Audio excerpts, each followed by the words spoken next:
કે આ ભાજપના એવા નેતા છે કે જેના ભાજપના પ્રદેશ પ્રમુખ બનવાના ચાન્સ વધારે છે એવું જાણવા મળ્યું છે।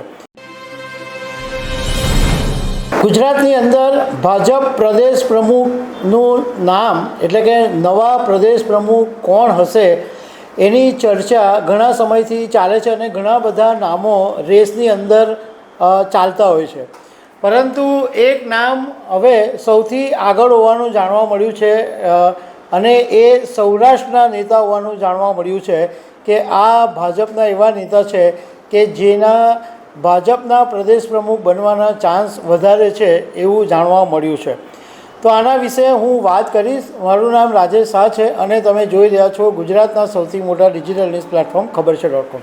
સી.આર. પાટીલ ગુજરાત પ્રદેશના ભાજપ પ્રમુખ અત્યારે પણ છે, પરંતુ જ્યારે લોકસભા 2024ની ચૂંટણી પહેલાં એમનો કાર્યકાળ પૂરો થઈ ગયો અને એમને કેન્દ્રીય જળશક્તિ મંત્રી બનાવવામાં આવ્યા ત્યારથી એવી ચર્ચા શરૂ થઈ હતી કે હવે ગુજરાતને એક નવા ભાજપ પ્રદેશ પ્રમુખ મળશે, પરંતુ લગભગ 12 મહિના કરતાં પણ વધારે સમય થઈ ગયો અને હજુ ગુજરાતની અંદર ભાજપને નવા પ્રદેશ પ્રમુખ નથી મળ્યા। ઇવન રાષ્ટ્રીય અધ્યક્ષનું નામ પણ હજુ સુધી જાહેર નથી કરવામાં આવ્યું, પરંતુ તાજેતરની અંદર સી.આર. પાટીલે એક નિવેદન એવું આપેલું કે હવે પછીની જે 2 ઘટનાઓ નવરાત્રિ અને દિવાળીમાં આપણને નવા પ્રદેશ પ્રમુખ અને મંત્રીઓ સાથે આપણે ઉજવીશું, તો એ વાતે જોર પકડ્યું કે હવે નવા પ્રદેશ પ્રમુખનું નામ બી જાહેર થઈ જશે અને નવા મંત્રીમંડળનું પણ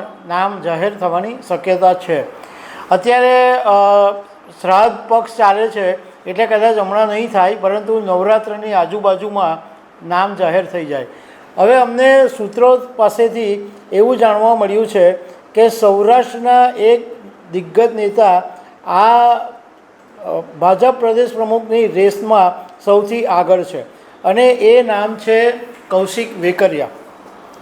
અમને સૂત્રો પાસેથી એવું જાણવા મળ્યું કે અમરેલીના ધારાસભ્ય અને ડિસેમ્બર 2024ની અંદર જે અમરેલીનો લેટર કાંડ ગાજેલો હતો અને એમાં જેમની ઉપર આક્ષેપ કરવામાં આવેલો હતો એવા કૌશિક વેકરિયાને કદાચ ભાજપના પ્રદેશ પ્રમુખનો તાજ મળી જાય એવું ચર્ચા છે।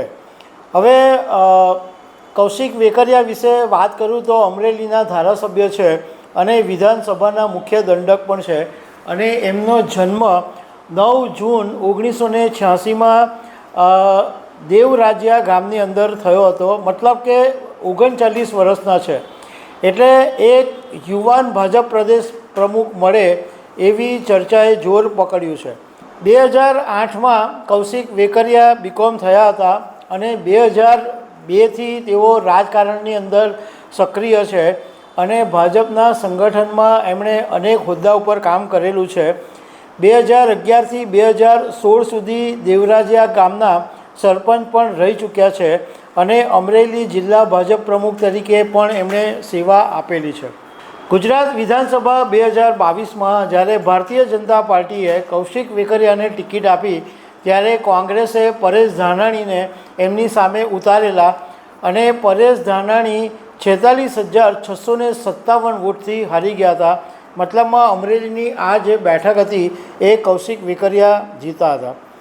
હવે ડિસેમ્બરની અંદર જ્યારે ડિસેમ્બર 2024ની અંદર અમરેલીમાં જે લેટર કાંડ ગાજેલો હતો અને પાયલ ઘોટીની ધરપકડને કારણે આખા ગુજરાતની અંદર ધમધમાટ થયેલો, એમાં અમરેલી તાલુકા પંચાયતના પ્રમુખ કિશોર કાનપરિયાના નામથી એક લેટર વાયરલ થયો હતો અને એમાં કૌશિક વેકરિયાની સામે ગંભીર આક્ષેપો મૂકવામાં આવ્યા હતા ભ્રષ્ટાચાર સહિતના, પરંતુ ભાજપના હાઈકમાન્ડે કૌશિક વેકરિયાની સામે કોઈ પગલાં નહોતા લીધા। તે વખતે એવું કહેવામાં આવ્યું હતું કે વેકરિયાને બદનામ કરવા માટેનું આ એક કાવતરું હતું અને આ એક લેટર કાંડ વાયરલ થયો હતો। મતલબમાં કૌશિક વેકરિયા એક સ્ટ્રોંગ કેન્ડિડેટ છે અને બધાને સાથે લઈને ચાલી શકે એમ છે અને સૌથી એમનો એક મોટો ગુણ એ છે કે લોક સંપર્ક માટે બહુ જાણીતા છે અને પોતાના એક્ટિવા પર જ લોકોને મળવા માટે નીકળી જતા હોય છે।